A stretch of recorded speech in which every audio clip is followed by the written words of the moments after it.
Salve, salve, ouvintes e ouvintes do podcast do lado esquerdo do muro, Conexão Israel. Estamos de volta mais uma semana, eu, Marcos Gorenstein e João Miragaia. Fala aí, João. Fala, Marquinhos, beleza? Tudo tranquilo, na boa, aquela tradicional quinta-feira, dia 29 de junho, 10h30 da noite, em ponto, 26 graus aqui por Modena, João. Tá fresquinho aí ou tá quente, cara? Quente, cara, dentro de casa tá quente, tô com o ar-condicionado ligado. Eu vou te falar que aqui eu ainda tô dormindo sem ar-condicionado, tô só no ventilador ainda, é bom, né? Eu gosto O muito de dormir. ventilador serve para dormir, mas é porque no quarto que eu tô aqui não tem muito como trazer o ventilador, então É isso, mas é isso. estamos apenas no início do verão. Vamos ver como vai ser mais para frente. É isso, vamos então passar para o nosso primeiro bloco para tratarmos do que realmente interessa. Bom, gente, nesse bloco aí vamos tratar da questão aí do julgamento do Netanyahu, dos julgamentos do Netanyahu, na verdade, assim, 3 casos aí de corrupção, de casos que estão sendo investigados na justiça, já foi indiciado em 3 casos, agora o julgamento começou. Vamos tratar de 2 casos aí. O primeiro caso, o caso Mil, né, que essa semana um dos principais envolvidos, amigo, né, próximo da família Netanyahu, Arnon Milchan, deu o seu depoimento. Foram vários dias de depoimento essa semana, muita coisa aconteceu, e inclusive um abraço, né, entre ele e a Sara Netanyahu, que gerou muita polêmica, aí, né, pelo menos você falou muito na mídia essa semana. E aí, João, como é que está encaminhado esse caso aí? Eu acompanhei bem. Uma das poucas coisas que eu consegui acompanhar muito de perto essa semana, os 3 dias de depoimento do Arnold Milchan, né? Primeiro, vamos só contextualizar, né? O Arnold Milchan é um multimilionário, bilionário, inglês-israelense, britânico-israelense, no caso, né? Ele tem dupla cidadania. E ele tem, enfim, vários negócios em Israel, também no ramo das comunicações, que a gente vai chegar lá daqui a pouco, né? Que é um dos, enfim, o calcanhar de Aquiles do Netanyahu, a gente pode dizer assim. Enfim, e ele presenteou, né? A gente falou sobre esse caso aqui em edições passadas. Ele presenteou o casal Netanyahu com em grandes quantidades, cigarros, né? Perdão, charutos, caixas de charutos e de champanhe. Champanhe caro, né? Champanhe importado, francês, charuto, obviamente, que também. Né? E o Netanyahu falou: isso é uma grande besteira, essa pasta. Ele é meu amigo pessoal da minha família, não tem nenhum problema dele me presentear. Eu consultei o procurador-geral do governo, conselheiro jurídico do governo, no caso, e não tem nenhum problema. O primeiro-ministro pode receber presentes de um amigo. Ele fala essa narrativa do Netanyahu para o público, e foi isso que o Milchan disse, que o Netanyahu disse para ele. Né? Isso, o Netanyahu disse que consultou o conselheiro jurídico do governo, e eu poderia dar presente para ele. Né? Porque a gente sabe que, na verdade, o Netanyahu não consultou o conselheiro jurídico do governo, porque não existe nenhum registro dessa consulta, e o conselheiro jurídico do governo ele é obrigado a registrar, tanto ele como o primeiro-ministro, essas reuniões. Isso não aconteceu. Quem o Netanyahu consultou foi um advogado privado, que não consta como autoridade numa situação como essa. Né? E aí, enfim, a gente comentou a Das Klein, que era secretária do Arnon Milchan, que era efetivamente quem comprava, quem providenciava, quem fazia toda a logística dos presentes para a Sara e para o Netanyahu. E quem me escuta falando dessa maneira é porque realmente era uma logística. Né? A Sara ligava e pedia e dizia o que ela queria, e quando chegava errado, ele mandava trocar. Esse não é o champanhe que eu gosto, ou o Netanyahu dizia: esse não é o charuto que eu gosto. Né? Uma vez ela ganhou um casaco de pele, o Netanyahu disse que não era bonito, que era muito romeno, e aí mandaram trocar um casaco no valor de, se não me engano, 25 mil shekel, que hoje estaria avaliado mais ou menos $7.000. Né? Enfim, então eram presentes que eram sistematicamente distribuídos para a família, que é muito suspeito. Né? Enfim, aí eles comentaram que o Milchan foi convencido a comprar uma mansão em Queisária, do lado da mansão do Netanyahu, do lado, eu digo, muro com muro, que tinha piscina, aparentemente do Netanyahu não tem, e a família Netanyahu usava a piscina, né, da família Milchan. Eles teoricamente, teriam sido coagidos a comprar, enfim, pressionados a comprar essa mansão. Enfim, isso poderia ser uma mini extorsão, né, enfim, uma pressão do primeiro. Já seria um conflito de interesses se o Netanyahu não tivesse sido acusado também de favorecer o Milchan em determinados pedidos do Milchan, que tem a ver com seus negócios, obviamente, né? Não só com seus negócios. O Milchan, ele teve o seu visto para os Estados Unidos recusado por algumas vezes, Okay? E ele pediu para o Netanyahu interceder, e ele admitiu isso agora no depoimento. Sim, eu pedi para o Netanyahu interceder, e eles deram para o Milchan um visto de 1 ano. Ele ficou meio chateado, porque ele queria de 10 anos, que é o visto normal. Enfim, um sujeito, para que tenha o visto dos Estados Unidos negado, um bilionário para ter o visto negado dos Estados Unidos, alguma coisa deve ter acontecido ali, né? Alguma coisa boa não é. Mas, enfim, ele também tinha pedido para o Netanyahu para interferir em regulamentações na lei, enfim, de burocracia pública para favorecer as suas empresas. Teoricamente foi o Milchan, aparentemente foi o Milchan quem apresentou o Netanyahu ao Shaul Elovitch, que é o protagonista da pasta 4000, na qual o único Netanyahu é acusado de suborno, né? O Milchan também pediu para o Netanyahu para interferir nos impostos que ele cobrava que eram cobrados das suas empresas, e aparentemente, ou pelo menos segundo o que consta, o Netanyahu chegou a procurar o Yair Lapid no momento, que era o ministro das Finanças do Netanyahu, o mundo dá voltas, lá entre 2013 e final de 2014, o Yair Lapid foi o ministro das Finanças do governo Netanyahu, para que ele desse um jeito de diminuir os impostos sobre o Milchan.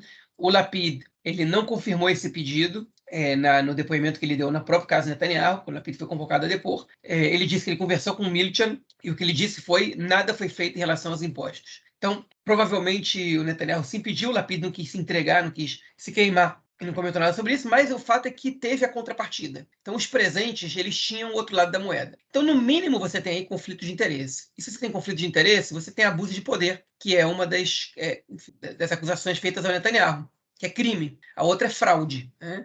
Nesse caso, ele não é acusado por suborno, poderia ser. Na verdade, eu particularmente não entendo por que não é.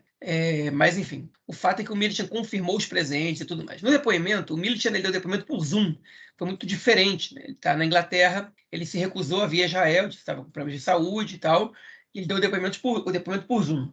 A Sarah Netanyahu, como o Marcos comentou que ela deu um abraço nele, ela foi até a Inglaterra e acompanhou da sala da casa do Milchan, de onde ele estava depondo, o depoimento dele. A defesa do Netanyahu também estava lá. Sabe por que a Sarah foi? Qual é o argumento para ela ir? Enfim, o argumento é que ela pode ajudar a defesa do Netanyahu e dela, porque ela também está sendo processada nesse caso, com informações, né? Ela pode ser assessorada. O Netanyahu era o primeiro-ministro e não ia viajar para a Inglaterra para isso. O Netanyahu estava no lugar, no tribunal. Na prática, a presença da Sarah lá era muito mais para intimidar o Milchan do que para qualquer outra coisa. Mas o Milchan não se sentiu intimidado. Durante o depoimento, ele foi perguntado se houve contrapartida em relação aos presentes, já que, enfim, amigos se presenteiam, e a gente sabe que, ainda que o Milchan seja muito mais rico do que a família Netanyahu está longe de ser uma família de classe média normal, eles são ricos também, né? O Milchan foi perguntado se a Sarah Netanyahu já teria dado algum presente para ele. E aí ele respondeu assim: você quer que eu role no chão de rir aqui agora? E aí o juiz ele reformulou a pergunta e falou: eu preciso que você responda sim ou não. Aí ele falou: ela nunca me deu nenhum presente. Né? Então não tinha reciprocidade. Né? Enfim, isso me lembrou o Marcel Mauss, um antropólogo, se não me engano, é sobrinho do Emile Durkheim, enfim, que Marcel Mauss, um antropólogo muito importante alemão, que através de um estudo das tribos africanas, de algumas tribos africanas, ele estabeleceu uma teoria sobre a reciprocidade, a dádiva, né? Que você, quando você dá alguma coisa, a pessoa que recebe, ela se sente na obrigação de te retribuir. Né? Enfim, inclusive, uma historiadora brasileira, Ângela de Castro Gomes, ela usou a teoria do Marcel Mauss para explicar a relação do Getúlio Vargas com os trabalhadores brasileiros no livro Invenção do Trabalhismo. Mas, fechando esse parênteses, me lembrou isso, porque não existe presente. Se o sujeito te presenteia, você obviamente se sente numa obrigação moral de dar alguma coisa em troca, de presentear também, né? Ninguém dá presente o tempo inteiro para os amigos que não dão presente nos seus aniversários. Né? Uma hora você para de fazer isso. É muito pouco comum essa situação. Enfim, e não existe relação de amizade que só um lado dá presente, muito mais que você escolhe os presentes, manda devolver. Isso tudo é muito estranho. E aí a contrapartida apareceu. O Milchan falou o que ele teria pedido, né, para a família Netanyahu, na verdade, para o primeiro-ministro Netanyahu. Enfim, ele depois comentou que ele não via como abuso os presentes que ele dava, mas depois que algumas pessoas alertaram, ele começou a ver que realmente era uma pressão muito grande, que não era legal, e se esfriou a amizade deles. Né? Enfim, eu não acredito nessas palavras dele, eu acho que obviamente que ele sabia o que estava fazendo, e ele já foi, ele não é réu, mas no caso, né, ele só é testemunha, né? Mas eu acho que ele não quer se complicar, vai que os juízes resolvem mudar a situação, porque para mim o Milchan claramente deveria ser réu nessa pasta. Se ele fosse réu, ele daria o mesmo depoimento? Não sei. Pode ser que sim, pode ser que não. Mas, na minha opinião, ele deveria ser réu, porque ele também tentou se beneficiar disso, da relação com o primeiro-ministro. Enfim, tentou comprar o primeiro-ministro de algum jeito, ou pelo menos enfim, se Netanyahu está sendo julgado por abuso de poder, então eu acho que alguém aí contribuiu para isso, né? Se tem corrupto, tem um corruptor, né? Enfim, e no caso a relação ela é recíproca, né? E, enfim, é uma via de mão dupla. Mas o fato é o seguinte: o depoimento do Milchan comprometeu bastante o Netanyahu na pasta 1000, que é teoricamente a pasta mais tranquila das três em relação à penalização que ele pode vir a receber. Enfim, agora a gente vai ter que ver. Agora não tem mais nenhuma testemunha tão importante. A Das Klein e o Milchan eram as duas testemunhas mais importantes no caso. Ainda vai demorar um pouquinho para esse negócio acabar, mas eu acho que nessa aí o Netanyahu ele se complicou bastante. Ao contrário do que aconteceu na pasta 4000, né? Que a gente terminou o podcast da semana passada praticamente, comentando uma notícia de última hora que tinha saído, que os juízes teriam comunicado à promotoria que eles não encontraram evidências suficientes após os depoimentos das principais testemunhas da pasta 4000 de suborno. Então, eles avisaram a Procuradoria disso para que a Procuradoria decidisse o que fazer. E eles tornaram público agora, hoje, né, nessa quinta-feira, o diálogo, nesse debate, essa reunião deles com a Procuradoria, e a Procuradoria está cogitando retirar a acusação de suborno da pasta 4000. Enfim, eu não entendo nada não entendo nada não, né? Mas eu sou leigo totalmente na questão jurídica. Para mim é difícil definir o que é suborno e o que não é, mas, enfim, se o Netanyahu for culpado de qualquer coisa na pasta 4000, ele tem que ser de suborno também, né? Porque enfim, se provaram que ele estabeleceu que ele realmente favoreceu o magnata das comunicações, Shalom Elovitch, para receber uma melhor cobertura. Isso não tem como não ser enquadrado em suborno, e os depoimentos até agora, salvo um dos mais importantes, tinham sido bastante problemáticos para o Netanyahu. Enfim, é isso sobre os casos de Netanyahu. Acho que foi isso. Essa semana a gente falou muito sobre isso. Já tem gente falando com essa questão da parte 4000 que os casos de Netanyahu já estão indo por água abaixo, estão escorrendo pelo ralo. E eu não acho nada disso, principalmente depois dos depoimentos do Arnold Mitch nessa semana. Realmente, ele está perto de se livrar da pior condenação, né, que é recebimento de suborno. Mas isso não quer dizer que ele vai se livrar das outras. Cara, eu fico só pensando o quanto deve ser assustador ser amigo da família Netanyahu. Imagina só, os caras botando pressão para, compra essa casa, coagindo o cara a comprar uma casa de milhões de dólares, e aí depois coagindo o cara a emprestar a casa para que eles usem a piscina. A pressão que esses caras devem ser, sem contar aquela história toda, né, que eles nunca pagavam nenhumas contas, não só em relação aos presentes, né, que eles recebiam, mas tipo há vários casos, né, que pessoas iam prestar serviço na casa dos Netanyahu e aí eles não pagavam e falavam, cara, o seu pagamento é ter prestado serviço para a gente, vai te dar promoção, propaganda, enfim. A gente comentou disso, né, se eu não me engano, muitos episódios atrás, sobre essa mão de vaquice aí, né, da família Netanyahu, que não está acostumada a pagar por absolutamente nada. Assim, deve ser meio assustador estar próximo desses casos. São pessoas muito, muito estranhas. Mas uma coisa que eu pensei também, sumiu mesmo o filho deles, né, cara? O Yair Netanyahu, né? Tu lembra, cara, no início, no início do ano, quando começou toda aquela pressão do golpe judicial e manifestações gigantes na rua, e, enfim, a gente chegou aí quase à beira do golpe mesmo, que a galera foi pro parlamento e tudo mais. Lembra? Mandaram o Yair Netanyahu para os Estados Unidos e ele sumiu do mapa. Ninguém mais ouve falar dele, tá sumidaço, passava o dia inteiro tweetando e agora está sumido. Vamos então para o nosso segundo bloco, para tratarmos então de questões relacionadas à política doméstica essa semana. Bom, gente, a Comissão de Justiça, aí voltando, né, a falar da questão do golpe judicial, volta a ser discutido o golpe judicial, como é que chama, o período aí de verão, né, verão não, né? O pré-verão. O verão está começando agora, mas esse primeiro período do parlamento do ano está fechando agora, no final do mês de julho, né? O parlamento entra em recesso, um recesso longo, que é recesso de verão, depois entra o período das festas, enfim, é um período que o parlamento fica meia bomba, e agora a coalizão está querendo tocar para frente a questão do golpe judicial e voltou-se a discutir essa semana aí a questão da cláusula de razoabilidade, né?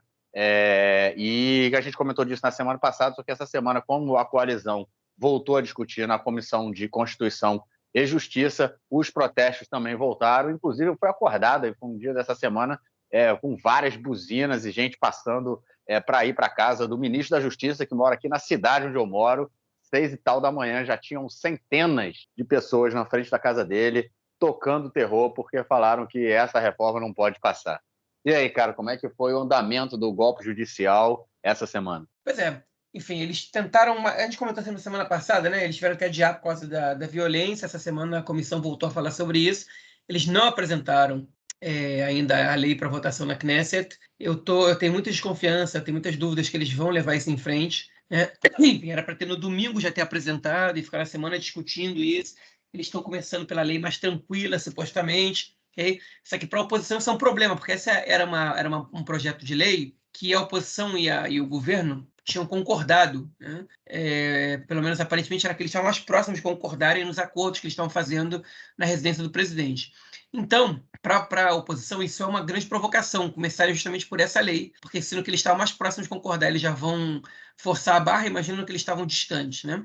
O Netanyahu ele tem que dar uma resposta para a sua base, ele tem que dar uma resposta para os radicais do seu governo, por um lado, por outro lado, ele sabe que ele pode se dar um grande tiro no pé. As pesquisas foram um pouco mais problemáticas para ele ainda essa semana. O Benny Gantz está abrindo vantagem em relação ao Netanyahu na pergunta, no questionamento, quem é a pessoa mais adequada para ser o primeiro-ministro do país. Tudo isso afeta, né, a vontade dele real de tocar para frente essa proposta de lei. Só que a população, principalmente os opositores da reforma, não estão nem aí para isso. Teve manifestações gigantescas na frente da casa do Yariv Levin em Modi'in, com queima de pneus, né, que é um simbolismo.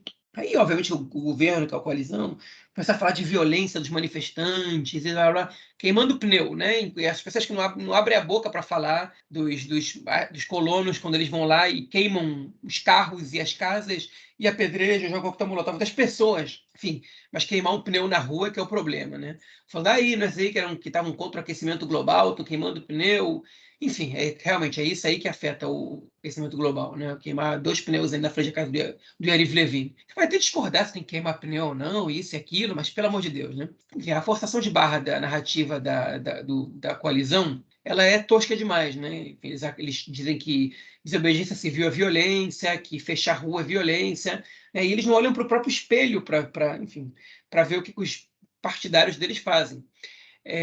Mas então a gente teve essa manifestação, teve manifestação de novo em Tel Aviv, está tendo de novo hoje, na quinta-feira, no momento que a gente está gravando. Enfim, pararam de novo a Ayalon, e aí obrigou o Netanyahu a fazer um comentário, né, que eu não sou a favor de violência nem não sei aonde, nem em Hawara, nem não sei o que lá, tem que respeitar a lei, tipo, em Hawara, não sei, tipo, Hawara foi o vilarejo palestino que foi onde aconteceu o principal dos pogromos dos colonos dos últimos tempos, né? E não sei o que lá, e também não na Ayalon, que é a rua que os manifestantes estão parando. Como se você fazer um pogrom é a mesma coisa que você fechar uma rua, né? Foi a mesma coisa.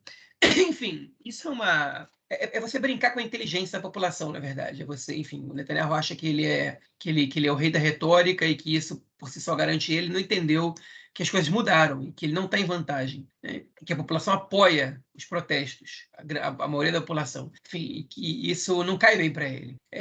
E a novidade dessa semana foi que mais um grupo se somou à revolta, na verdade, de maneira ativa, que são os médicos reservistas voluntários do Exército. Cerca de 300 médicos assinaram uma carta afirmando que, caso uma lei sequer da reforma passe, todos eles vão pedir dispensa do reservismo. Okay? Agora, quem são os reservistas voluntários? São os reservistas com mais de 45 anos, que se voluntarizam para continuar servindo porque sabem que o Exército precisa deles. Né? E, para vocês terem uma ideia, Israel tem muito poucos médicos. Israel forma, por ano, menos de 1.000 médicos. Okay? 300 médicos reservistas é um número muito alto para o Exército. Não é pouca coisa. É uma brincadeira. Não é brincadeira, não. É um negócio muito sério. O Exército perder numa tacada só 300 médicos reservistas é você ter uma guerra e não ter médico para cuidar dos soldados feridos. Hein? Agora, e aí, enfim, a narrativa da coalizão olha aí, isso aí é sarvanut, né, que é o termo em hebraico para deserção. As pessoas desertando, e isso aí vai acabar com o Estado. Só que isso não é deserção, porque os caras são voluntários. O voluntário não pode ser obrigado. Enfim, o cara está aí porque ele quer, ele está ali, ele fez isso até agora, porque o cara é muito patriota, né? E, de repente, quando ele fala, eu não vou servir uma ditadura. Desculpa, eu não vou servir o exército numa ditadura. Porque os reservistas que são obrigados aí, esses, por enquanto, estão quietos. Mas se essa reforma começar a passar com força, eles aí também vão se negar. E aí vai ser deserção. Que aí vai ser uma deserção justificada. É ilegal, mas é totalmente legítima. Você vai servir o exército numa ditadura? Eu acho que a ocupação israelense ela já é causa suficiente para você pensar se você tem que servir o exército. Imagina se aqui for uma ditadura, enfim, serve o exército para manter o teu país, né? Porque você avalia que, enfim, pelo menos na minha posição, né? Que apesar da ocupação, o exército de Israel ele ainda é fundamental para a existência do país. A gente tem inimigos aqui que, se Israel tivesse um exército fraco, eles destruiriam o país, né? Então, ainda existe uma razão para que as pessoas, ainda as contrárias à ocupação, enfim, e tudo mais, entendam a importância do exército. Agora, se aqui vira uma ditadura, você vai querer manter que país? Né? Para que você vai querer manter um país como esse? Não faz o menor sentido. E essa pressão tem que vir justamente antes, né? Não depois. Então, os médicos reservistas estão aí para isso. E se a reforma começar a passar, a gente vai ver deserção mesmo, inclusive de soldados da ativa. Isso vai acabar acontecendo. É isso, mas já que a gente está falando aí do Exército, né, e da composição das Forças Armadas, vamos continuar no tema, já que o governo decidiu não alistar, não aprovar, aí, não avançar, né, com o alistamento dos ortodoxos, dos ultra-ortodoxos que, enfim, tem um tratamento especial aí nesse sentido, mesmo com a lei, né, do alistamento tem perdido a validade, alguma coisa, o governo tinha que tomar alguma decisão, mas decidiu não alistar os ultra-ortodoxos. E aí, João, será que pode isso, cara? As pessoas podem ser tratadas de forma diferente também, cara? Essa é outra questão, né? O Benny Gantz, ele disse o seguinte, né? Que esse caso, ele está aproximando Israel de ter um exército profissional. E ele disse isso enfim, como uma crítica, né? Que aqui em Israel a gente tem uma expressão que se usa para falar do exército, que é de Tzava'am, que é o exército do povo, né? Que dá a ideia de que, enfim, o exército é de todos, porque como todo mundo serve, ou teoricamente todo mundo deveria servir, então o exército ele é um exército popular e que, enfim, da maneira como as coisas estão indo, ele vai acabar virando um exército profissional. Por que ele falou isso? Bom, eu imagino, tem a minha suspeita e tem a obviedade. A minha suspeita é que a população ultra-ortodoxa cresce muito, e a população árabe também cresce mais do que a judaica secular, e, enfim, se você não começa a colocar essas pessoas no exército, daqui a pouco você vai ter mais de metade da população não servindo. A gente não está tão longe disso, né? Então você deixa de ser o exército do povo. Mas, em segundo lugar, o governo decidiu de maneira arbitrária não alistar os ortodoxos, apesar de que a lei não os isenta, porque a lei ela passou o prazo de validade dela, eles deveriam criar uma lei para alistamento, eles decidiram empurrar com a barriga para o ano que vem, fazer um mandato tampão para o que está agora, e para o ano que vem eles vão promulgar uma lei que, além de definir a situação dos ortodoxos no Exército, ela também definiria melhorias para as condições dos soldados, né? Ou seja, você melhora as condições financeiras dos soldados, é praticamente você profissionalizar. Você está querendo incentivar as pessoas a servirem. E é exatamente o que o Exército dos Estados Unidos faz. Né? O que é o Exército profissional promete bolsa de estudos e paga salários, enfim, e salários relativamente bons para a população pobre, né? Que oferece uma possibilidade de você enfim, subir um pouco na vida, óbvio, você mandados para o Iraque, para não sei aonde, enfim, acabam correndo risco de vida, que muito mais gente pobre acaba entrando para o exército lá do que gente rica ou gente de classe média alta, né? E aqui pode acontecer a mesma coisa, né, com o passar do tempo, né? Enfim, o fato é que a população ortodoxa não quer servir, okay? Hoje eles são protegidos por uma norma que enfim, libera os estudantes de academias rabínicas, das yeshivot, enfim, do exército, enquanto eles não terminarem seus estudos específicos nas yeshivot. Que isso acaba, em geral, quando eles já têm 25, 26 anos. No caso da população ultra-ortodoxa, com 25, 26 anos, a maioria deles já está casado, com vários filhos, acabam se tornando soldados caros para o exército e são liberados, né, do serviço militar, enfim, porque não são soldados interessantes, mas ainda que a população ortodoxa ela tem uma série de exigências para só servir em bases específicas, que não tem mulheres, que a comida tem um grau de kashrut, né, que a lei alimentícia judaica é mais alto, enfim. Então, tudo isso já encarece o alistamento dos ultra-ortodoxos, o que, aliás, é um absurdo, né, que eles tenham tantos benefícios assim. e aí, na situação enfim, de que eles já são pais e etc., é mais complicado ainda. Bom, por que eu estou falando sobre isso também? Porque, ah, porque a população ortodoxa também, né, porque os partidos ortodoxos, eles estão querendo, eles estão se baseando, na verdade, numa lei na reforma, né, que o Pisgat Ait Gabrut, que é, enfim, o parágrafo da superação, que é um parágrafo que retira da Suprema Corte o direito de vetar leis. Na verdade, ela não retira, na verdade, não é exatamente isso. Ela dá à Knesset o direito de passar por cima de vetos da Suprema Corte a leis que essa considera inconstitucional. Okay? E por que os ortodoxos são os mais interessados nesse parágrafo? Porque a Suprema Corte já 2 vezes vetou propostas de lei do alistamento que beneficiavam a população ultra-ortodoxa, considerando que essas leis ferem o princípio de igualdade enfim, do país. Então, eles querem, enfim, promulgar uma lei básica que diga que o estudo da Torá enfim, é uma prioridade espiritual máxima do Estado de Israel, e querem que, enfim, cancelar ou possibilitar a Knesset passar por cima da Suprema Corte para que eles possam se livrar do exército. Enfim, então eles sabem que isso não vai poder acontecer agora, porque a Pisgatet Gabrut é justamente o tópico mais problemático da reforma, o que gera mais oposição. Então, a gente está nessa, né? Enquanto eles não podem fazer isso, o governo vai empurrando com a barriga, e a Suprema Corte, obviamente, demora muito para tomar uma decisão em relação a isso, então a gente sabe que não vai ter alistamento da população ortodoxa em massa nesses próximos meses. Basicamente é isso. Então, se perguntou, Marquinhos, que se pode ter diferença? Não deveria. Numa democracia saudável, não deveria. Mas aqui tem. Pois é, né? É uma diferença que ela é mantida em vários níveis, né? Porque, enfim, o alistamento dos ultra-ortodoxos, ele não é igual, né? Nunca foi igual ao alistamento dos seculares, né? Sempre tem uma série de regalias, como você falou, né? Eles podem estudar nas yeshivot, nas escolas rabínicas, e depois, enfim, com 26 anos, são pais de famílias enormes, muitos deles, né? A grande maioria, inclusive, e recebem dinheiro do Estado para estar nessas escolas rabínicas. Enfim, há uma série de, vou dizer até privilégios, mesmo, regalias.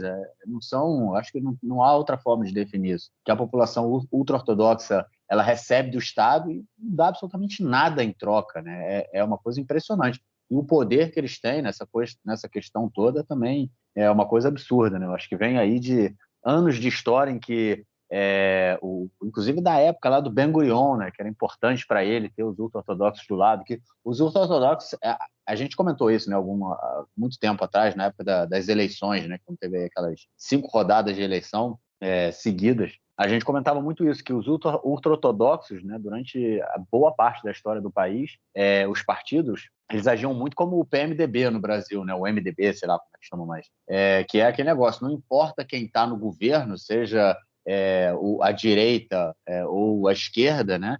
O PMDB também está no governo. Os partidos ultra-ortodoxos sempre foram assim. Só mais recentemente que eles optaram por um alinhamento mais à direita com Netanyahu, se tornaram membros efetivos aí do bloco do Netanyahu e, enfim, isso fortaleceu e deu mais poder a eles. Né? A gente vê muito isso, realmente, porque a desigualdade, a diferença do tratamento da lei é uma coisa assim absurda, né?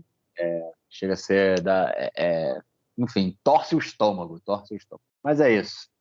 Vamos então à nossa próxima notícia do bloco, já que estamos falando aí sobre todas essas questões aí de lei, de alistamento e tudo mais. Vamos falar da polícia, é isso aí da polícia. Comentamos no episódio passado que o nosso ministro da Segurança Nacional Judaica, chamado Benito Gvir, ele falou que ia demitir, né, o chefe de polícia, Shabtai. E essa semana o Shabtai falou que realmente, o Kobi Shabtai é o nome dele, falou que não tem condição de se manter aí, de continuar como chefe de polícia do Benito, porque eles divergem em muitas coisas, enfim. Tá comendo pão que o diabo amassou, o Kobi Shabtai. E aí, cara, quem é que vem pela frente? É complicado. O indicado do Ben-Gvir, que a gente comentou dele na semana passada, acabamos de ver que ele teve enfim, uma promoção vetada, né, pelos comandantes acima. Ele não subiu um nível, né, anteriormente, justamente porque por causa de más condutas na polícia. Mas, enfim, má conduta na polícia é critério para o Ben-Gvir escolher comandante, né? Agora, essa questão do Shabtai, do Kobi Shabtai, ele não é um bom comandante de polícia, ele tem muitos problemas, e um deles é a inexperiência, né? Um cara que não tinha tido cargos importantes antes dele estar ali. E o que o Ben-Gvir fez com ele é um negócio terrível, né? Ele anunciou que o cara não ia continuar quando ele estava visitando o irmão na Alemanha, que estava numa situação de saúde muito complicada. Ele não estava nem aqui no país, ele ficou muito sentido pelo que a gente escutou da imprensa, né? Como as fontes falaram, e enfim, ele voltou, teve uma conversa com o Ben-Gvir, e o Ben-Gvir comentou que ele não ia sair, numa entrevista coletiva que os dois deram, e ele falou abertamente: as divergências entre nós são gigantescas, né? Enfim, e aí o Chapéu está muito incomodado do Ben-Gvir passar por cima dele, na verdade, né? Ele quer comandar a polícia, e o Ben-Gvir vai lá e passa por cima dele, e o Ben-Gvir está incomodado que o Shabtai, às vezes, tem mais moral que ele, né? E, às vezes, não, em geral, tem mais moral que ele com a polícia, e aí, quando ele dá uma ordem diferente do que o Ben-Gvir quer, isso afeta, né? A ordem dele é respeitada, no final das contas, não é do Ben-Gvir. Enfim, e tudo isso incomoda, e o Ben-Gvir quer um poste ali para ele. E isso é um grande problema, a saída do Shabtai em dezembro, porque o Ben-Gvir pode escolher o chefe da polícia, e isso vai ser muito problemático. Pode ser que o governo caia antes disso, né? Então, enfim, o que a gente tem que ver é isso. Se o governo cair antes de dezembro, ainda que o Ben-Gvir esteja interino nesse cargo, enfim, a Suprema Corte não vai deixar ele escolher, porque o interino não pode escolher o próximo chefe de polícia, né? Foi uma complicação acho que na hora da escolha do Shabtai. Outra possibilidade é o governo ficar, mas o Ben-Gvir cair, né? Isso também pode acontecer. É uma chance um pouco menor, mas ela não é impossível. Agora, a gente tem que torcer muito para uma das duas coisas acontecerem, porque o Ben-Gvir escolhendo o comandante-geral da polícia vai ser um desastre. É isso, não dá nem para imaginar, né, cara? Quem será o escolhido do Baker para comandar a polícia, cara? Não sei. Enfim. É isso. Vamos então ao nosso próximo bloco para tratarmos de questões relacionadas ao conflito palestino-israelense.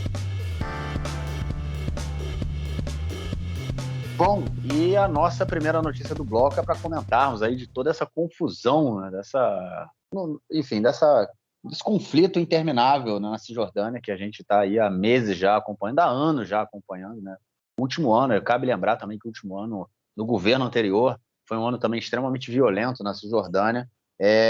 Recentemente a gente teve mais pogroms cometidos aí por terroristas judeus, né, que vivem ali na Cisjordânia, grande parte deles chamados dos Jovens das Colinas, né, que cometem diversos atentados ali contra a população palestina, e atentados, enfim, os nossos ouvintes aí, quem quiser mais informações, na semana passada a gente comentou, né, houve atentados, houve, enfim, pogroms acontecendo.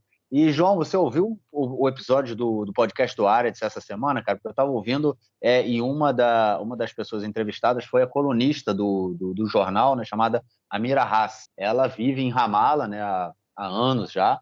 E, enfim, ela estava comentando que até agora já foram registrados cerca de 450 casos de agressão, violência e destruição de propriedades de colonos contra cidadãos palestinos, né? E aí pancadaria, né? Tipo agressão física mesmo, cortar árvores, queimar árvores, destruir plantações, de uma forma geral, roubar ovelhas, como é que chama? Afugentar, né? Rebanhos inteiros, enfim, qualquer tipo de violência que os palestinos ainda optam, né, por registrar, né? Porque ela informou, inclusive, que muitos casos não são nem registrados. Por exemplo, pastores que tentam chegar nas suas terras que ficam perto de assentamentos, os colonos simplesmente atiram na direção dos pastores, que eles falam, bom, não vou lá, né? Não tenho como ir na minha terra, porque, enfim, se eu chegar ali, os caras vão me matar. E esse tipo de caso, muitas vezes, não são nem registrados, porque acontecem, e os pastores voltam para as casas deles, mas, enfim, nem registram, ou seja, são casos e mais casos. Ela falou, até agora, como eu falei, foram 450, ela falou que no ano passado foram cerca de 850 casos. Para a gente ver, né, mais de 2 casos de violência por dia cometidos contra a população palestina, ataques em bando, né, dos colonos em vilarejos, em pequenas localidades ali onde os palestinos se encontram, enfim. E a gente vê a destruição. Inclusive, essa semana um vídeo bem chocante circulou aí pelas redes e pela mídia de uma forma geral, né? Vídeo de colonos armados em posição de ataque, mesmo atirando contra a população palestina. Foi uma coisa assim, muito clara, porque muitas vezes é difícil ter essa imagem, né, do colono atirando, até porque não é uma coisa que acontece de uma forma muito, vamos dizer assim, corriqueira, né? É um extremo muito grande. E muitas vezes nem os palestinos acreditam quando os colonos estão fazendo isso. Mas, enfim, correu esse vídeo solto aí pelas redes, mostrando vários colonos atirando em direção aos palestinos. E aí, mais uma coisa que a Amira Haas falou do podcast, que, enfim, que não é algo que surpreende, que de todos esses 850 casos aí do ano passado, nenhum deu em nada, todas as reclamações são fechadas aí, as investigações obviamente não avançam, ninguém é punido, absolutamente nada acontece, e a Cisjordânia realmente ela está uma terra de ninguém, né? Tudo é feito, tudo acontece por lá, os palestinos, enfim, sem nenhuma proteção nem da autoridade palestina, e obviamente muito menos, né, do exército israelense, e o bicho pegando. Nessa confusão toda aí, o que a gente teve essa semana? Pela primeira vez, um foguete foi lançado de Jenin em direção a Israel, não chegou a cair no território israelense, mas, enfim, a gente pode dizer aí que é um marco, enfim, grande, né? Uma coisa importante dizer, até porque se um foguete foi lançado, significa que há mais foguetes na região de Jenin que podem ser lançados aqui em direção a Israel. E também, no meio dessa confusão, a gente vê também enfim, o Netanyahu fazendo essa comparação aí, né, da queimar pneu e fazer manifestação com o pogrom em Hawara, né, como o João comentou aí no bloco passado. E, por outro lado, a gente vê também chefes, né, de sistema das forças de segurança daqui do Estado de Israel, de alguma forma, vamos dizer assim, negando, né, como é que chama isso? Me fugiu a palavra, recriminando os pogroms que os colonos falam, que os colonos fazem, mas, na verdade, a gente não vê nenhuma medida sendo tomada para que isso seja impedido, né? Que outros atos como esse não aconteçam. E aí, João, como é que organiza essa bagunça toda, cara? Na verdade, eu vou te falar, eu fiquei preocupado com o foguete de Jenin, né? Foi um foguete que saiu de Jenin, que acabou que estourou antes mesmo de cruzar a fronteira com Israel. Enfim, a gente sabe que tem algumas cidades ali próximas a Jenin, como a Fula, que não tem, a maioria das residências não tem quarto fortificado, enfim, que é complicado e abriria uma situação muito complicada, né? Porque você reduziria muito o tempo de você procurar um abrigo onde mora mais da metade da população israelense, né? Porque os foguetes podem sair de proximidades muito maiores. Por exemplo, enfim, quem viu a série Falda, quem não viu, pula agora uns 30 segundos para frente, né?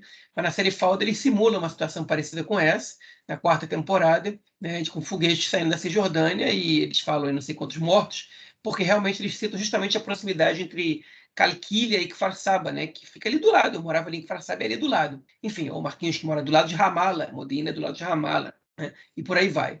Enfim, me preocupou bastante. Foi uma ação do Hamas, ao contrário da série que é do Hezbollah, mas enfim, é uma ação do Hamas, que está botando as manguinhas de fora na Cisjordânia, mostra como a autoridade palestina está muito enfraquecida, porque eles não conseguiram evitar que isso acontecesse, não conseguiram nem fazer com que a inteligência passasse informação para Israel a tempo, né?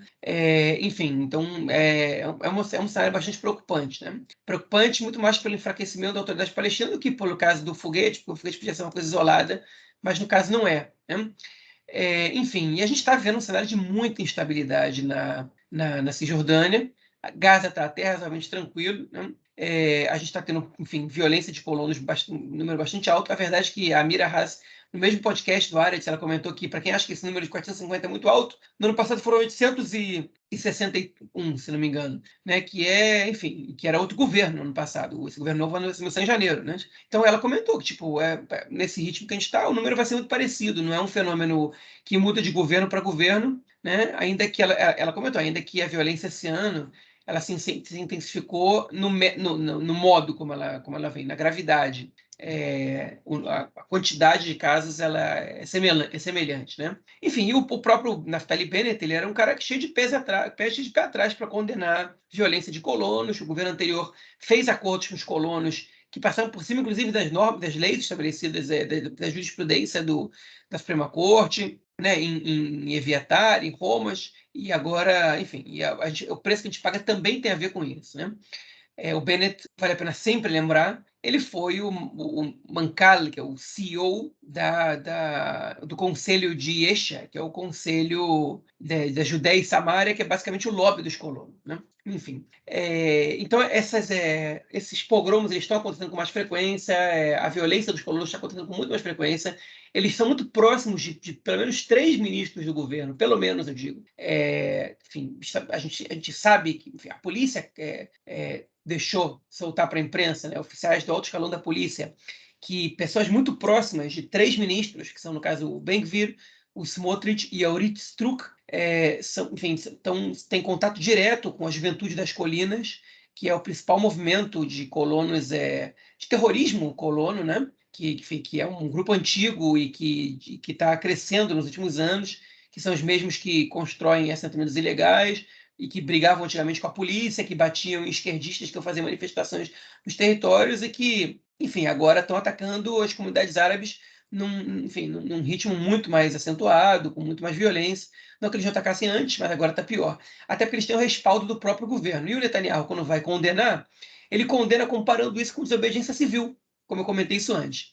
Mas, diferente do Netanyahu, tem gente responsável no país, não exatamente no governo, mas no país, né? E entre eles, o chefe do Estado-Maior das Forças Armadas, Ramatkal Artzi Halevi, que é o chefe do Shabak, né, do Serviço de Inteligência, do Serviço de Segurança Geral, e o da Aman, que é a inteligência. Os três emitiram uma nota em conjunto, se referindo a esses colonos que propagam esse tipo de violência contra os palestinos como terroristas. Okay?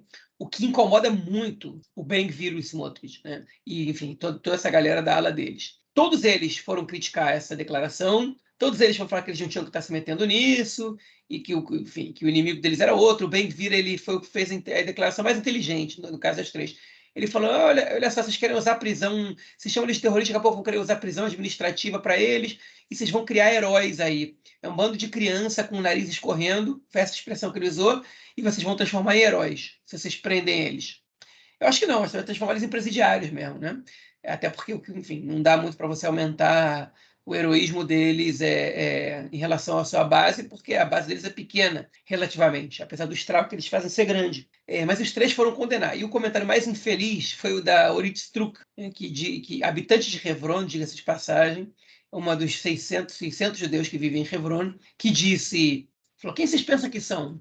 Comando Wagner de Israel? Né? Enfim, ela chamou os caras de mercenários, né? De traidores, no caso, porque ela usou isso no contexto de que supostamente o comando Wagner tinha traído o governo russo, que, enfim, não é nada claro o que está acontecendo na Rússia, e eu me abstenho também de falar sobre isso. Eles dizem que eles só queriam pressionar as Forças Armadas, não o Estado, nem o governo, enfim. Não importa, ela usou nesse contexto. E, enfim, numa entrevista que ela estava dando de manhã, e aí depois ela pediu desculpa pela comparação, né? Enfim, coisa engraçada, né? Que ela falou: não, porque eu usei mal, estava muito cedo, não tinha pensado direito, né? Aquelas pessoas que são fascistas antes de tomar o primeiro café da manhã, né? Depois tomam o café da manhã, são um pouquinho menos fascistas, né? Ou não são, no caso, que ela quer fazer a gente crer. Mas, enfim, além de tudo, o Grupo Wagner é um grupo de orientação totalmente antissemita. Então, você chamar os chefes da segurança israelense de Grupo Wagner é você chamar os caras de antissemita. Né? Agora, isso não é surpresa, que a Orit Struk, o Smotrich e o Ben-Gvir são inimigos dessas instituições, porque eles são inimigos das instituições do Estado. Por isso que eles querem dar o golpe judicial, porque eles querem trocar os comandantes disso aí, esse é o próximo passo dessas organizações, por fantoches deles. Eles querem destruir essa organização de Estado democrático porque eles são o movimento das colônias. Né? Eles são, enfim, o interesse deles é a colonização da Cisjordânia e da faixa de Gaza também, e do norte e do sul do Líbano também, e de parte da Síria, e de parte da Jordânia, porque eles são um grupo fundamentalista extremista judaico, e o interesse deles é esse, é a grande Israel, é a Israel bíblica, e é nisso que eles estão trabalhando. E isso é método. Isso é método. Esse apoio a esse tipo de grupo é um método que eles têm de alguma maneira, forçar os palestinos, isso a Mira Haas também falou, né? Estou parafraseando ela, de forçar os palestinos a pedirem para sair, a fugirem dali. E o Smotrich, essa semana mesmo, ele conseguiu uma aprovação de um número de construções de assentamentos altíssimo. Isso não passou ainda pelo gabinete, ainda falta alguns estágios, mas no ministério dele, né, que é o Ministério das Colônias, basicamente, que é a administração civil da Cisjordânia, o plano já foi proposto e o Netanyahu já aprovou.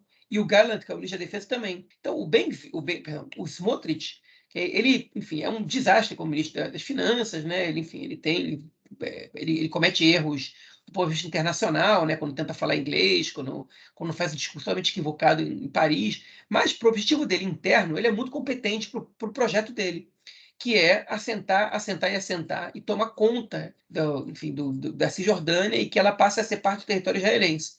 E, enfim, ele precisa ser parado de qualquer jeito. E ele, para mim, é muito mais inteligente que o Yariv Levin, muito mais inteligente que o Ben-Gvir, muito mais inteligente que todos os outros, porque ele trabalha em silêncio, né, relativamente. E ele trabalha muito, ele apresenta os projetos, ele aprova os projetos, ele espera os momentos certos para que tenha alguma que o governo não pode dizer para ele que não, né? Numa onda de violência, com um atentado terrorista, ele vai lá e consegue aprovar 1.000 residências novas no assentamento onde teve o atentado, né? Enfim, ele sempre foi trabalhador. Quando ele foi ministro de transporte, já deu para perceber que ele era um cara que aproveitava as oportunidades e ele tá fazendo as coisas acontecerem. Me lembro a Ayelet Shaked, que agora, graças a Deus, não está mais no governo, que quando ela foi ministra da Justiça, ela conseguiu nomear um grande número de juízes conservadores, sem ter que fazer reforma nenhuma judicial, sem ter que dar golpe nenhum. Ela foi fazendo as mudanças dela ali devagarinho, que é em relativo silêncio, e conseguiu nomear um grande número de conservadores. O Levin e o Rothman estão fazendo um barulho danado, conseguiram provocar a oposição, conseguiram chamar atenção para o que eles estavam fazendo, e agora eles criaram uma oposição gigantesca e conseguiram perder enfim, a popularidade perigosa que o governo tinha, né? Instável, mostrou que era instável. Enfim, então o Smotrich me lembra a Ayelet Shaked, ele trabalha, ele sabe trabalhar no momento certo, ele sabe fazer os acordos que ele precisa, ele sabe abrir mão numa hora para poder cobrar na outra, enfim. E ele sabe o que ele está fazendo, ele sabe o que ele quer, ele tem os objetivos dele muito claros, que ele trabalha por isso há muito tempo, ele vai avançando degrau por degrau para conseguir alcançar esses objetivos. E é por isso que é fundamental que esse governo caia, porque o Smotrich pode causar um estrago gigantesco para esse governo. Enfim, e não adianta as instituições, os representantes das instituições se manifestarem contra o pensamento, contra a mentalidade do Smotrich, porque no final das contas eles obedecem ordens, eles são burocracia do Estado. E burocracia do Estado, enfim, não manda, né? Não decide. Eles opinam, eles trabalham, mas eles não são quem toma a decisão. E, enfim, e as pessoas que tomam decisões, além de não serem aptas a isso, né, não capacitadas para isso, elas têm as piores intenções possíveis. É isso, realmente muito preocupante o que a gente vê pela frente. Agora é muito muito interessante justamente é tudo o exército vem, chama de terrorista, enfim, fala em pogrom e tudo mais, já dá essa maquiada, mas nada faz para impedir, né, que isso aconteça. Como a Mira Haas fala também, né, no podcast, que eles sabem de tudo e é um método deixar realmente, inclusive agressões desse tipo, elas são já registradas desde a década de 80, né? Enfim, é realmente um tanto quanto complicado. É um método que acontece realmente, como ela falou, é coisa que acontece realmente para uma forma de vocês expulsar a população palestina. O próprio exemplo do tiro, né, que eu dei. Um pastor palestino vai chegar na sua terra, que é próxima de um assentamento, os colonos atiram na direção dele, né? Obviamente não para pegar nele, mas enfim, falou, a gente está aqui, você não vai chegar nessa terra, mesmo ela sendo sua, e ele desiste de chegar ali. Então, ele não pode mais chegar ali, ele vai, em algum momento, deixar aquela terra, porque ele vai precisar sair com as suas ovelhas para um outro lugar. Enfim, é uma medida que ela enfim, acontece há décadas, muda e é parte desse conflito. E agora o problema disso tudo é justamente ter esse apoio total do governo, e o Smotrich como ministro da ocupação é realmente uma tragédia, né, no caso do conflito. Bom, é isso. Vamos então agora ouvir o comentário do camarada Henry Galski. Manda aí, Henry. Olá, amigos do Conexão, lado esquerdo do muro, tudo bem com vocês? Marquinhos, João, Nelsinho, espero que vocês todos estejam muito bem. Nessa semana, o secretário de Estado dos Estados Unidos, Antony Blinken, declarou que Israel afasta a possibilidade de normalizar relações com a Arábia Saudita quando aprova novas construções na Cisjordânia. Blinken tem insistido com o ministro das Relações Exteriores de Israel, o Eli Cohen, para que o país interrompa a concessão de autorizações para novos assentamentos na Cisjordânia. O projeto de assentamento e a insistência da atual coalizão de governo pode trazer prejuízos a Israel muito além dos óbvios. Inclusive, pode impedir que Israel atinja o seu maior objetivo diplomático, que é a normalização das relações com a Arábia Saudita. Se antes a demanda dos sauditas começava a partir da criação de um Estado palestino independente, agora, pelas notícias e análises que a gente consegue fazer, a lista é bem mais modesta. O muro está baixo. Talvez, quem sabe, se Israel simplesmente congelar a construção de novos assentamentos, é possível que a Arábia Saudita chegue a um acordo para estabelecer relações diplomáticas com Israel. Mas essa coalizão está fazendo exatamente o oposto, autorizando mais construções e tornando a presença israelense nesse território cada vez mais irreversível. Isso aprofunda também a distância em relação aos Estados Unidos, que tem se esforçado em negociações de bastidores que teriam resultados muito positivos a Israel, mas que são complexas, porque tentam apagar os incêndios no Oriente Médio. Para os Estados Unidos, há dois focos principais que precisam ser interrompidos o quanto antes. O empoderamento do Irã por meio do seu programa nuclear, o que é de interesse direto de Israel, e a corrida da Arábia Saudita para desenvolver o seu próprio programa nuclear. É uma espécie de lógica de mercado. Por mais que o Irã e a Arábia Saudita tenham retomado relações diplomáticas em março deste ano, com mediação da China, importante dizer, os sauditas não confiam totalmente nos iranianos. Ou seja, querem correr atrás desse prejuízo nuclear, entre aspas, porque eles não querem ficar para trás, óbvio. E para eles, Israel é uma espécie de senha, uma moeda de troca valiosa. O reino saudita até topa estabelecer relações com Israel, desde que ganhe a anuência dos Estados Unidos para o seu programa nuclear. Essa é a figura mais ampla que a gente tem conseguido entender a partir de uma série de informações que são vazadas. Muitos desses vazamentos, aliás, acontecem até como forma de tornar pública essa exigência mínima a Israel sobre o congelamento do projeto de assentamento. Para Israel, um acordo com os sauditas pode ser considerado o maior prêmio internacional que esse governo de Netanyahu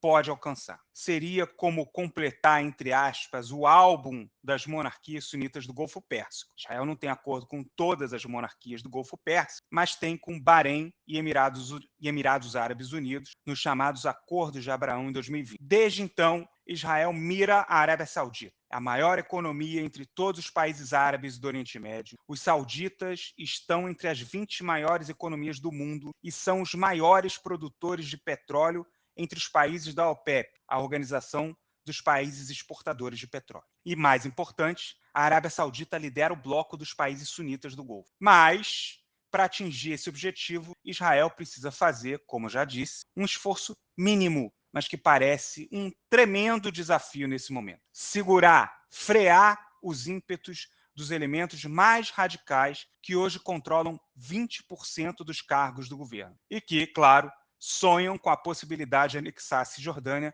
e mandar para o saco qualquer possibilidade de existência de um Estado palestino. Algo que a comunidade internacional, claro, não vai engolir. Era isso, meus amigos. Esse foi meu comentário dessa semana. Espero que todos tenhamos uma semana mais tranquila. E esses acontecimentos aí, eles vão prosseguir, sem dúvida. Haverá novas atualizações e a gente vai mantendo todo mundo informado por aqui. Um abração a todos vocês e boa semana. Valeu, brigadão e, obviamente, esperamos você na semana que vem. O João, essa semana o Netanyahu não recebe, quer dizer, ainda, né, não recebeu aquele convite, esperado convite à Casa Branca, né? O Biden está dando um gelo no Netanyahu, mas ele recebeu um convite para ir à China e falou que vai, hein? E aí, como é que é essa mudança aí na política externa israelense e que isso vai deixar o governo Biden um tanto quanto chateado, hein? Pois é, na verdade foi pior do que isso, né? Porque ele não recebeu o convite para ir para a Casa Branca, mas o presidente Yitzhak Herzog recebeu pela segunda vez e vai aparecer lá por volta de 15 de julho. Então, Netanyahu não vai, mas o presidente vai, ou seja, o governo Biden está sinalizando que, enfim, que é pessoal mesmo, né? que o problema não é Israel, o problema é o Netanyahu, e o Netanyahu teve que fazer um monte de declaração essa semana, dizendo que o Biden é um amigo de Israel e que acha que esse convite vai vir, e de repente aparece o convite da China. E o Netanyahu parece que vai aceitar. Agora, ele avisou os Estados Unidos, olha só, fui convidado para ir à China, e eu vou, hein? Mas os Estados Unidos são o nosso maior parceiro, e sempre vão ser, e etc, etc, etc, enfim. Ele está indo cheio de medo. Ele tem medo também de dar uma provocada no Biden. Agora, o negócio é que assim, isso mostra para a gente como a China quer interferir aqui. Né? A China quer ter mais influência no Oriente Médio, eles estão trabalhando para isso, eles já, enfim, intermediaram o acordo entre Irã e Arábia Saudita, e agora eles estão aproveitando o vácuo que o governo Biden deixou aqui com o Netanyahu para poder se aproximar do Netanyahu, né, e de Israel. Porque a China não tem interesse em assumir um lado no Oriente Médio. A China quer estar em contato com todo mundo. Eles sabem que todo mundo precisa, é dependente comercialmente da China. A China, em geral, não se mete em questões de política externa, de conflitos, né? Não escolhe lados, exceto nos conflitos que a China mesma está metida de maneira direta. E isso favorece uma posição de neutralidade aí e ocupa um espaço que os Estados Unidos estão deixando aí, o que é natural, né? Que a Rússia, por exemplo, tentou ocupar esse espaço durante muitos anos e efetivamente conseguiu em algumas áreas. Só que a Rússia não tem a possibilidade de substituir os Estados Unidos nas relações comerciais que eles têm com os países do Oriente Médio. E a China tem, né? A Rússia consegue fazer negócios de indústria bélica e consegue, talvez, alguns enfim, fornecer alguma que é produzido em indústrias de base, né, siderúrgicas, etc. Mas a Rússia não tem enfim, tanta oferta de produtos como a China oferece hoje em dia. A China é o maior parceiro comercial, se não me engano, de 98% dos países do mundo, né, e de grandíssima parte da população mundial. De Israel ainda não é, mas é cada vez maior, já é o segundo maior parceiro comercial de Israel, o maior dos Estados Unidos, e dos países árabes da região, e também do Irã, que não é um país árabe. A China já é o maior parceiro comercial. Então, eles estão ocupando espaço aqui e convidaram o Netanyahu, e é uma maneira também de deixarem uma cutucada nos Estados Unidos, e o Netanyahu fica cheio de dúvida. E aí, eu ajudo a China a dar essa cutucada, ou eu não ajudo e fico isolado porque o Biden não me quer e a China também é... enfim, mas, por outro lado, eu vou irritar os Estados Unidos. Né? No final das contas, ele aceitou, porque também não é a primeira vez que o Netanyahu vai para a China, vai ser a quarta vez que ele vai. A gente não sabe qual vai ser o tamanho da delegação que ele vai levar para lá, mas o fato é que, enfim, ele vai. Então, os Estados Unidos não convida, a China vai lá e convida. A China tem muito interesse no Netanyahu, especificamente? Não. A China tem interesse no Oriente Médio, de maneira geral. E o Netanyahu é uma ferramenta aí para eles. Mas, enfim, caiu de uma maneira complicada para o Netanyahu, mas pelo menos ele consegue se colocar como uma figura importante, porque ele vai visitar uma potência, né? Enfim, e a potência que ele queria não fez o convite, enfim, então ele pelo menos tem alguma coisa para vender. Vai ser interessante o feedback dessa visita dele, que tipo de acordo ele vai assinar, que tipo de declaração ele vai escutar do Xi Jinping e que tipo de declaração ele vai fazer lá na China, né? Estou curioso para ver no que isso vai dar. Isso aí, Netanyahu vai fazer negócios na China. Vamos então ao nosso próximo bloco para ouvirmos o comentário do esporte de Nelson Burdi. Manda.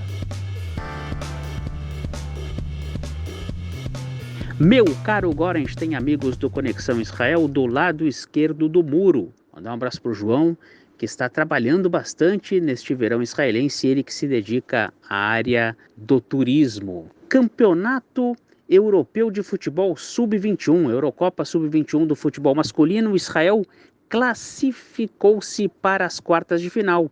Ganhou 1-0 da República Tcheca e no sábado, 13h, horário de Brasília, 19h, horário de Israel, joga contra a Geórgia, querendo uma vaga nas semifinais. Lembrando que no torneio na Argentina, há pouco tempo atrás, Israel conquistou a 3ª colocação. É isso aí, um grande abraço. Olha, senhor, estamos aí na semana que vem. João, algo mais a declarar ou a gente fica por aqui? Não, isso aí, o Nelson falou sobre Israel no Mundial Sub-21, né? Que classificou para as quartas de final. E por que isso é importante? Esse Mundial não, esse Europeu Sub-21, né? Não tem Mundial Sub-21. O Europeu Sub-21 é o torneio que classifica para as Olimpíadas. E os 4 semifinalistas europeus classificam para as Olimpíadas. Israel está nas quartas de final. Israel classificou uma vez para as Olimpíadas de Montreal, em 76, e nunca mais. Então, isso pode ser a segunda participação de Israel nas Olimpíadas, enfim, da história, o que, enfim, representa uma coisa importante, né? Então, é muito significativa essa classificação israelense. E, enfim, vamos torcer. Israel está enfrentando agora a Geórgia, que é o anfitrião do Europeu Sub-21. Né? Vai ser um jogo difícil, mas, enfim, estamos aí todo mundo na expectativa. O jogo é sábado, a 1h de Brasília. É isso. João, falamos então na semana que vem para gravarmos nosso próximo episódio. Forte abraço, cara. Abraço, até a próxima. Valeu.